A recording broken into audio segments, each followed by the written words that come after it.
The movie Home Alone could probably have worked as slapstick comedy, no matter what time of the year the story was set. But as it stands, the story takes place at Christmas time, when a frantic family jets off to perish for Christmas, only to discover too late that they have left their youngest child behind. The movie's plot strains believability.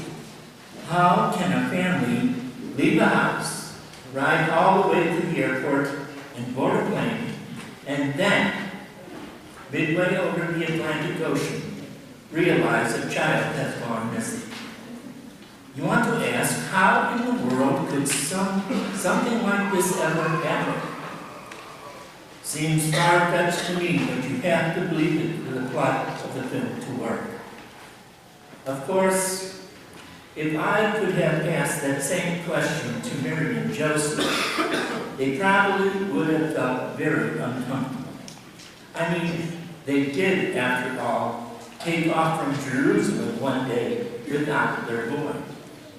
Worse, they took off without God's boy. They left Jesus behind. Does it get any worse than to be entrusted with the only Son of God, and then you lose him? That's got to be someone's textbook definition of a bad day. But forget for a moment the fact that Jesus was the Son of God. He was Mary and Joseph's son first and foremost in their minds. And as any parent hearing this knows, there is no worse panic than the thought of losing your child. The narrative in Luke's Gospel tells us that Mary and Joseph just assumed that their son Jesus was hanging out with other kids somewhere in the caravan with friends or family, also making a return trip back to Nazareth. And they kept on assuming it throughout the day. Didn't see him at breakfast, but he must be around. Lunch? Well, no. They didn't see him, but he must be grabbing a tuna fish sandwich with the other boys. Finally, after dinner, they still don't see him. It got dark, and all the other children returned safely to their mothers and fathers to settle down for the night. At long last, it dawns on Mary and Joseph, he's not there. And upon a little checking with some of the other kids and their parents, as a matter of fact, no one has seen him all day. It's curious of Luke's Gospel to see how the two opening chapters of Luke end.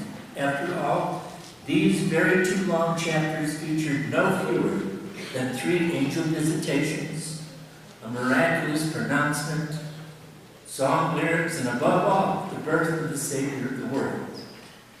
Yet, as it all comes to a conclusion, we have a story as mundane, as utterly earthly and simple as they come.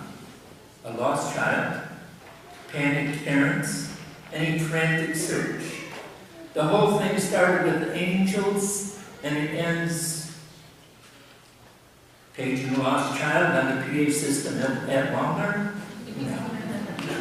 It takes them 3 whole days to find him. It took 1 day just to get back to Jerusalem. But that still meant there were 2 whole days of panic, 48 hours of further anxiety. It must have done Mary in.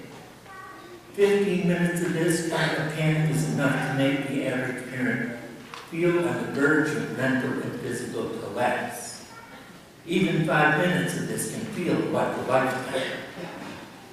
Someone recently noted that when people lose things, they often say, well, I finally found it, and of course it was in the last place I looked. But that's silly. Of course it was in the last place you looked, because once you found it, you stopped looking. But behind that phrase, there is a certain truth. The longer you look for something, the more unlikely you are the locations that you check. So also in Luke. Mary and Joseph spent 48 hours before finally coming to the idea that just maybe they should check the temple. I can't imagine anything there they must have said to each other. But we're running out of likely places, so let's just go check it out. For his part, Jesus is merely confused. The temple was the first place they should have looked. As it turns out, Jesus was not exactly home alone, but he was at home at the temple in his Father's house. His parents didn't understand, however.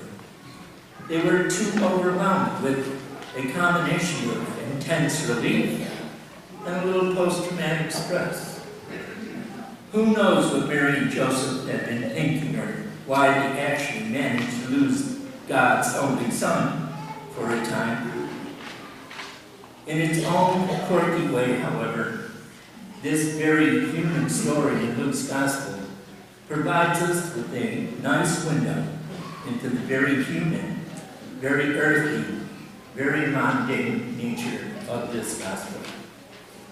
The same chapter in Luke that begins with angels singing in the sky concludes with an utterly touching little story about parental error, deep panic, great relief, yet with all of it played out in a very ordinary stage. The lectionary assigns this story for the Sunday after Christmas, and it fits well. After all the tinsel and the glitter, all the hyperventilating of the media, and even the church sometimes, to make sense of this special, very special day, we need to come back down to earth and watch God's drama of salvation unfold quietly and steadily. We come back down to earth because that's what God's Son did too. He came down to earth in order to redeem that same earth. And that means for all of us, you and me, in the life we lead here. I wish you all a very Merry Christmas season, and I hope you all find what you're looking for.